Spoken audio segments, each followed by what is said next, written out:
Saudações a todos os alunos do curso de licenciatura em Química EAD. Sejam todos muito bem-vindos a mais uma videoaula da disciplina de Estrutura Atômica e Ligações Químicas. Na videoaula de hoje, nós continuaremos o capítulo 4, falando um pouquinho mais sobre a geometria molecular e teorias das ligações.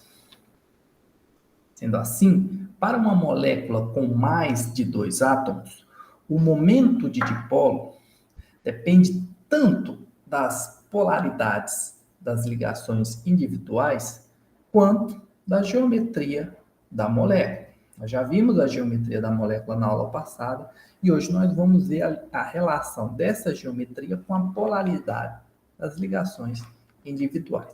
Isso porque, para cada ligação na molécula, consideraremos o dipolo da ligação, que é o momento de dipolo devido apenas aos 2 átomos presentes na minha ligação. Esse dipolo da ligação e os momentos dos dipolos são quantidades vetoriais. Aí vocês têm que lembrar um pouquinho lá da física de vetores, tá bom? Ou seja, ambos têm uma magnitude e uma direção.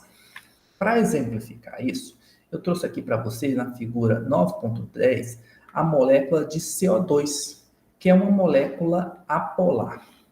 Cada oxigênio tem uma eletronegatividade de 3,5 e o carbono tem uma eletronegatividade de 2,5. Consequentemente, o dipolo da ligação aponta para os oxigênios, pois eles têm maiores eletronegatividades. Temos, então, 2 dipolos equivalentes que se cancelam, porque têm a mesma magnitude. Logo, o momento de dipolo total dessa molécula é igual a 0. E, por isso, essa molécula é apolar. Isso fica evidente quando nós observamos aqui essa imagem com a distribuição eletrônica dos átomos, né?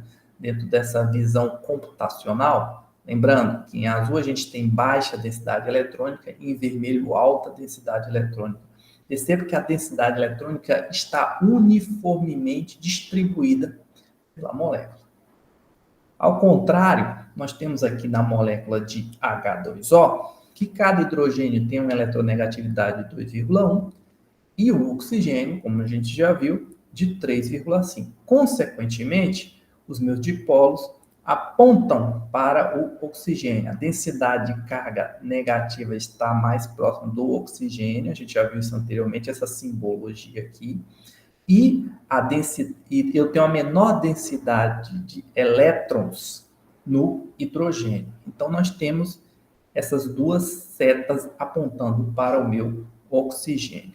Consequentemente, se vocês lembrarem um pouquinho de vetores, o resultante dessas duas setas vai ser uma seta apontando para cima. Consequentemente, o momento de dipolo total dessa molécula vai ser diferente de 0. Isso também fica evidenciado quando nós visualizamos aqui a densidade eletrônica, ou seja, como estão distribuídos os elétrons nessa molécula de água. Percebam que a maior densidade está justamente aqui no topo da molécula, que é onde eu tenho o meu oxigênio. O momento de dipolo de uma molécula poliatômica representa a soma dos vetores dos dipolos de ligação. E aí, para falar de moléculas poliatômicas, eu trouxe aqui uma série de moléculas apolares com o BF3. Percebam, flúor tem uma eletronegatividade 4, boro 2,5. Todos os momentos de dipolo apontam para os flúors. Percebam que esses dois de baixo geram a resultante para baixo, que cancela a de cima, por isso que essa molécula é apolar. Já no tetracloreto de carbono, nós temos o carbono com uma eletronegatividade 2,5 e cada cloro em verde aqui com uma eletronegatividade de 3. Consequentemente, nós temos esses momentos de dipolo todos apontando para o cloro. Percebam que esses três átomos de cloro aqui da base formam um vetor resultante para baixo que anula esse vetor resultante para cima e, por isso, essa molécula de tetracloreto de carbono também é apolar. Diferentemente disso, no HCl, nós temos o momento de dipolo apontando para o cloro, que é o mais eletronegativo. A nuvem eletrônica se concentra mais no cloro. Logo, a molécula é polar. Já na amônia, nós temos os momentos de dipolo apontando todos para o nitrogênio, que é mais eletronegativo, que me dá uma resultante aqui para cima. E por isso, essa molécula também é polar. E por fim, aqui na molécula de H3Cl, nós temos um momento resultante que é para cima, já que essa ligação carbono-hidrogênio, que gera um momento de dipolo direcionado aqui para o carbono, gera uma resultante também para cima, assim como a ligação carbono-cloro, o que faz essa molécula também ser apolar. O modelo VESPER, que nós vimos na videoaula passada, ele fornece um meio simples para prever as geometrias moleculares. Mas espera aí, professor, o que é VESPER? Esse nome não é VESPER. Lembre-se, pessoal, VESPER é como a gente costuma chamar o modelo VSEPR, que é o modelo de repulsão dos pares de elétrons na camada de valência. É o termo em inglês para esse modelo, tá bom? Mas não explica o modelo VESPER por que as ligações entre os átomos são formadas. A gente viu na aula passada que ele explica a geometria, mas não explica por que as ligações entre esses átomos são formadas. A união, então, da noção de Lewis das ligações entre os pares de elétrons e a ideia dos orbitais atômicos levou a um modelo de ligação química chamado de teoria de ligação de valência, ou simplesmente TLV. Nesse modelo da teoria da ligação de valência, os pares de elétrons ligantes se concentram nas regiões entre os átomos e os pares de elétrons não ligantes ficam em regiões específicas no espaço. De acordo com essa teoria da TLV, o acúmulo de densidade eletrônica entre os dois núcleos ocorre quando o orbital atômico de valência, que corresponde aos elétrons da última camada, de um dos átomos, compartilha espaço ou se sobrepõe com o orbital atômico de outro átomo. Para que vocês visualizem isso com maior precisão, a gente tem que a sobreposição de orbitais permite que dois elétrons de spins opostos, é óbvio, né? Compartilhem o espaço entre os núcleos, formando então a chamada ligação covalente. Agora sim, para que vocês consigam ver com maior precisão, na figura 9.3, a gente tem, por exemplo, a formação da ligação hidrogênio-hidrogênio. Nós temos um orbital 1s para o hidrogênio, outro orbital 1s para o hidrogênio. Os átomos, eles se aproximam para formar essa ligação covalente e os orbitais se sobrepõem, formando então a ligação HH. Por outro lado, no HCl, nós temos um orbital 1s para o hidrogênio e um orbital 3p para o Cl. Como assim 3p, professor? Se vocês fizerem a configuração eletrônica do cloro, que tem 17 elétrons, vocês vão perceber que o elétron desemparelhado está justamente no orbital 3p, que é esse daqui, tá bom, gente? Então, ao aproximar esse elétron desemparelhado do orbital 3p com um elétron desemparelhado do orbital 1s, nós temos, então, essa sobreposição que forma a ligação química HCl, com seu um par de elétrons ligantes, e o cloro aqui com mais 3 pares de elétrons não ligantes. Nós temos também, por fim, aqui mais um exemplo de sobreposição para a formação de ligações químicas, a ligação entre o cloro e o cloro na molécula de cloro gasoso. Novamente, nós temos um cloro com orbital 3p, com um elétron desemparelhado, e o outro cloro também com um elétron desemparelhado, orbital 3p. Eles vão se aproximar e, ao se aproximarem, essa região de sobreposição vai fazer, então, a minha ligação covalente cloro-cloro. Existe sempre uma distância ideal entre os dois núcleos dentro de uma ligação química. Para que vocês visualizem isso, eu tenho aqui um diagrama na figura 9.14 de energia potencial, em quilojoules por mol, versus a distância dessa ligação hidrogênio. Percebo que ele tem esse perfil aqui, a gente vai explicar o porquê desse perfil. Quando eles estão mais afastados, a energia potencial aqui tende a zero, e ela vai diminuindo à medida que eles se aproximam, até que quando eles chegam numa sobreposição máxima, eu tenho uma energia mínima de menos 436, e isso ocorre a 0,74 angstroms. Para valores mais próximos, aí a energia já começa a aumentar. Ou seja, a energia potencial diminui com o aumento da sobreposição de orbital, como a gente foi observando aqui, passo a passo. Nesse ponto, a gente tem o equilíbrio entre as forças de atração e repulsão, que é o ponto mínimo aqui. E, por fim, a repulsão entre os núcleos é cada vez mais significativa a partir desse ponto. A gente percebe isso pelo aumento da energia potencial. A distância internuclear nesse vale da curva de energia potencial corresponde, então, ao comprimento da ligação na minha molécula de H2. A energia potencial nesse vale corresponde à força da ligação, ou seja, a energia que mantém esses átomos de hidrogênio unidos.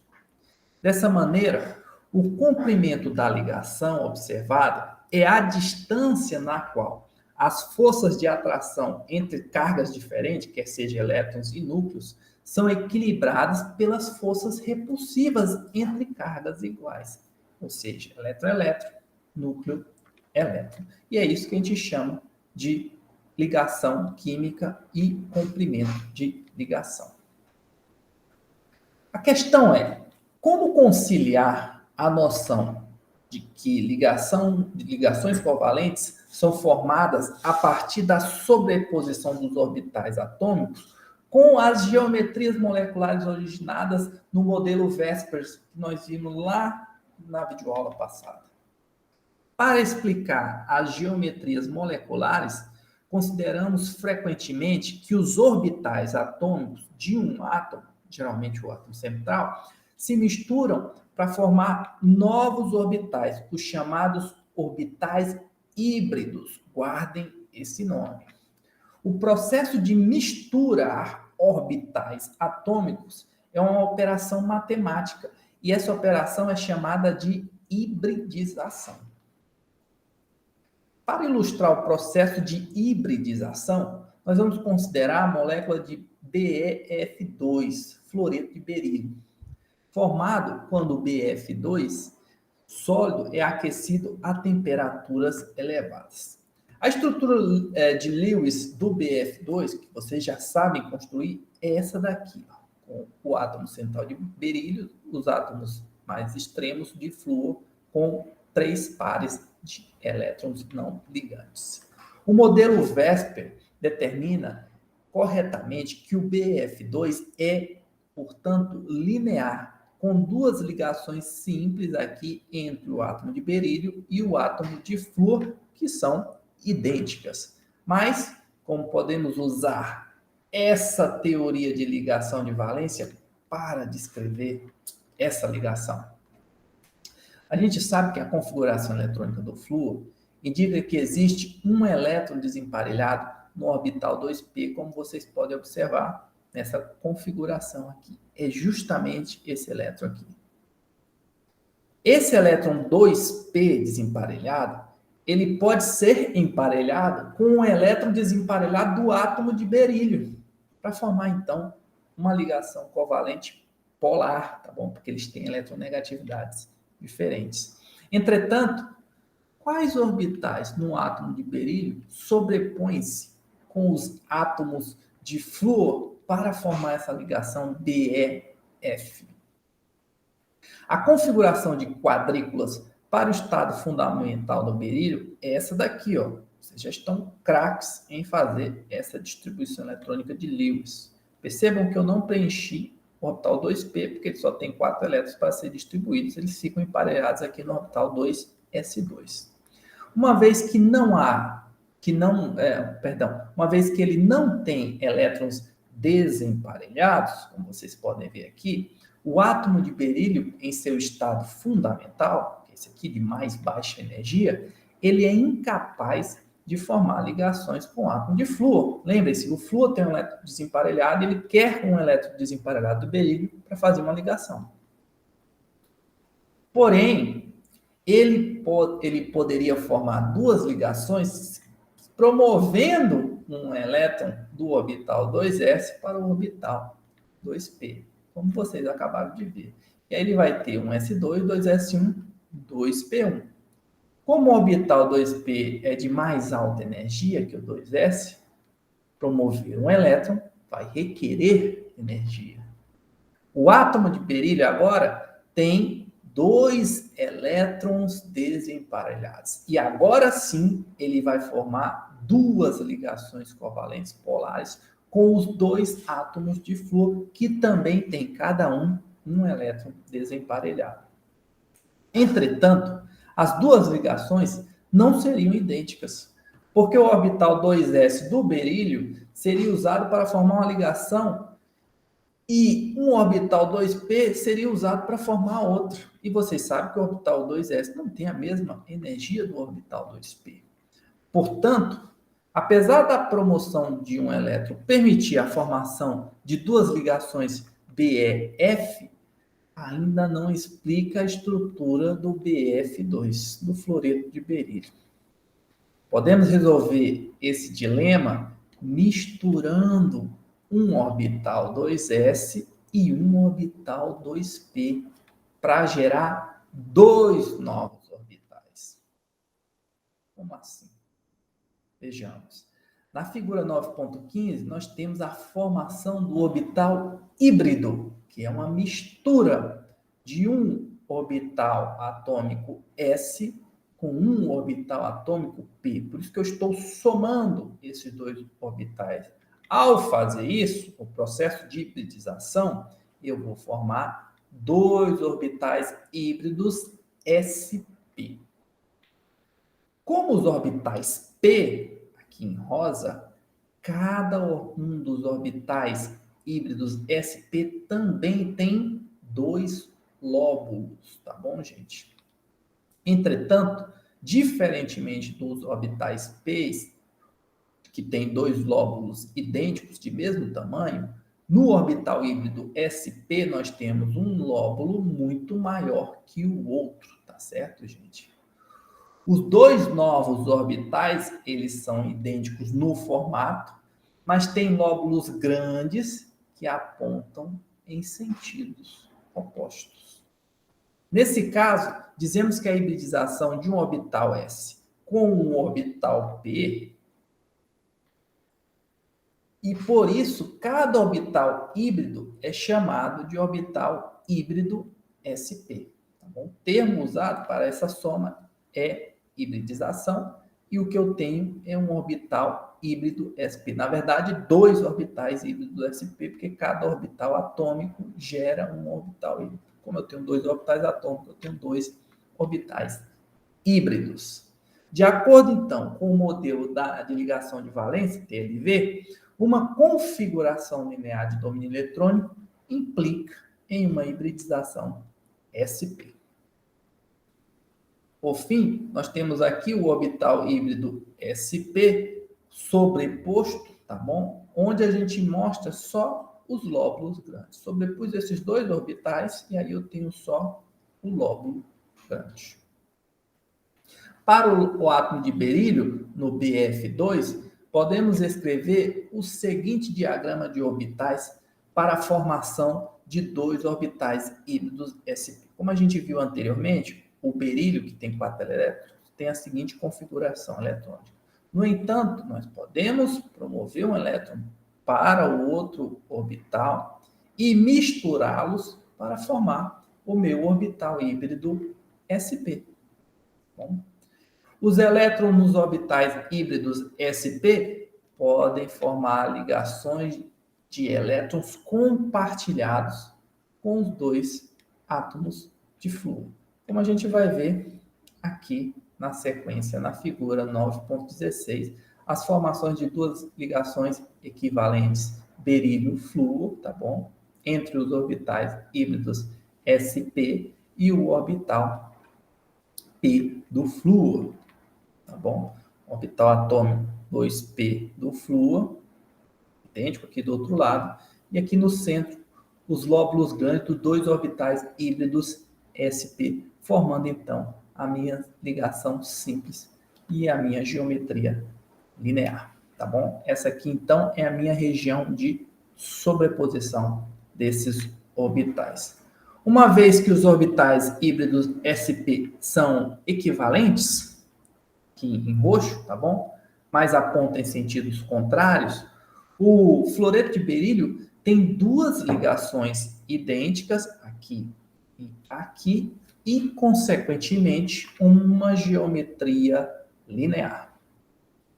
Sabemos que a promoção de um elétron para o orbital 2p no berílio requer energia, porque o orbital 2p tem uma energia superior.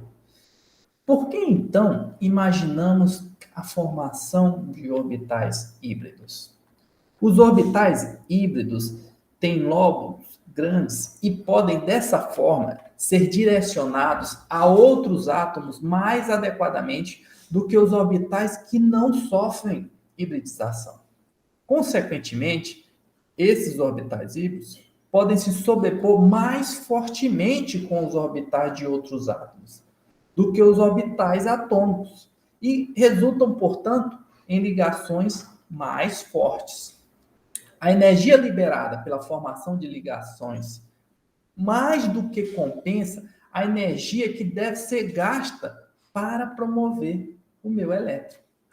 Lembrem-se, quando misturamos certo número de orbitais, obtemos o mesmo número de orbitais híbridos. Além disso, cada um desses orbitais híbridos é equivalente aos outros, mas apontam em direções opostas.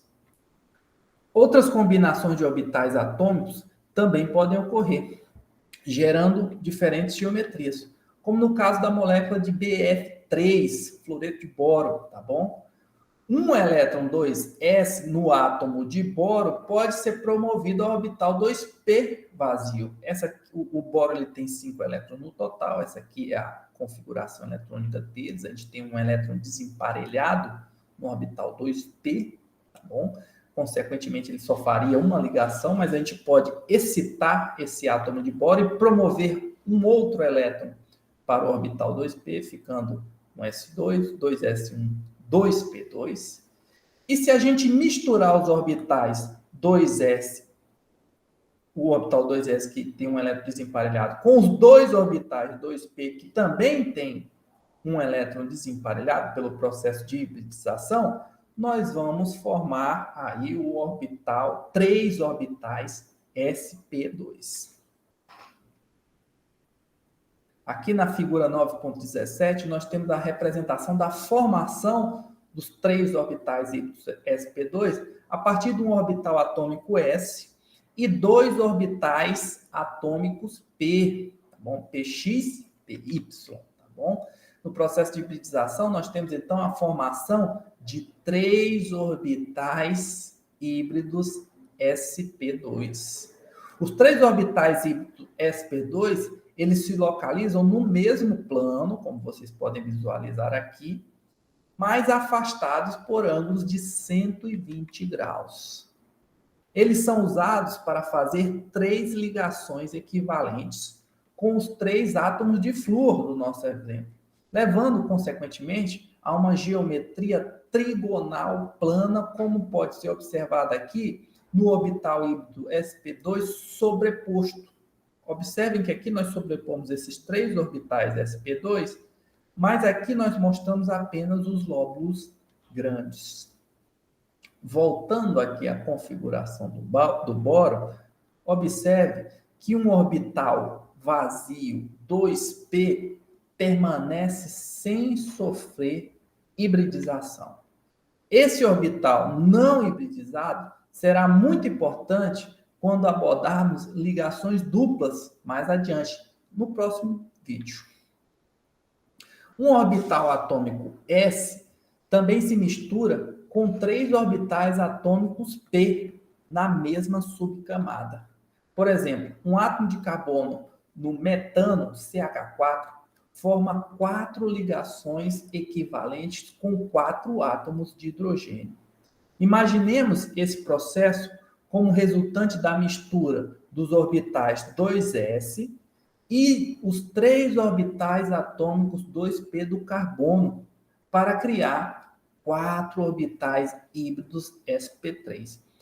Vejamos aqui na representação. O carbono, que tem 6 elétrons, vai ter uma configuração eletrônica com S2, 2S2, 2P2. Logo, nos orbitais 2P, nós temos 2 elétrons desemparelhados. Se excitarmos esse átomo de carbono, podemos levar um elétron do orbital 2s para o orbital 2p, e aí nós ficamos com 4 elétrons desemparelhados. 3 no orbital 2p e 1 no orbital 2s. Se na sequência nós hibridizarmos esse átomo, ou seja, misturarmos o orbital 2s com 2p, aí nós vamos formar 4 orbitais sp3 desemparelhados que podem promover a formação de 4 ligações covalentes. Na figura 9.18, a gente tem, então, a representação geométrica dessa formação de orbitais híbridos. O orbital S, atômico S, o orbital atômico PX, PY e PZ. No processo de hibridização, nós temos, então, a formação de 4 orbitais híbridos sp3, que, se sobrepostos, apresentando apenas os lóbulos grandes, vocês vão ver que atendem aqui uma geometria tetraédrica, cujo ângulo de ligação entre as ligações é de 109,5 graus, como a gente viu na videoaula anterior. Cada um dos orbitais híbridos sp3 tem, portanto, um lóbulo que aponta em direção ao vértice do meu tetraedro. Esses orbitais híbridos, eles podem ser usados para formar ligações de 2 elétrons pela sobreposição com os orbitais atômicos dos outros átomos, no nosso exemplo aqui, de hidrogênio, tá bom? Portanto, dentro da teoria de ligação de valência, nós podemos descrever as ligações do metano como a sobreposição de 4 orbitais híbridos sp3 equivalentes no carbono com os orbitais 1s dos 4 átomos de hidrogênio para formar, então, 4 ligações equivalentes. A ideia da hibridização também pode ser usada para descrever a ligação de moléculas que contêm pares de elétrons não ligantes, aquelas duas bolinhas que a gente representou lá na estrutura de Lewis, tá bom? Em uma molécula de água, por exemplo, o arranjo ao redor do átomo central é aparentemente tetraédrico. Por quê? Porque a molécula de água tem um oxigênio central, tem 2 átomos de hidrogênio formando ligações, né? Porque tem pares de elétrons ligantes entre o hidrogênio e o oxigênio, mas ela também tem 2 pares de elétrons não ligantes. Então, o arranjo tetraédrico é obedecido aqui para essa molécula de 4 orbitais híbridos sp3 em torno do meu átomo de hidrogênio. Observem aqui, então, os 2 orbitais sp3 do oxigênio que acomodam os 2 pares de elétrons não ligantes. E aqui embaixo, os orbitais híbridos sp3 formando ligações com os átomos de hidrogênio, os orbitais atômicos 1s dos átomos de hidrogênio. Bem, pessoal, essa foi então nossa videoaula de hoje. Como de praxe, a gente tem aqui ao final uma atividade assíncrona que deve ser postada impreterivelmente até às 23 horas e 55 minutos do dia 28 de janeiro. Desejo então a todos uma ótima semana e nos vemos na próxima videoaula. Até lá!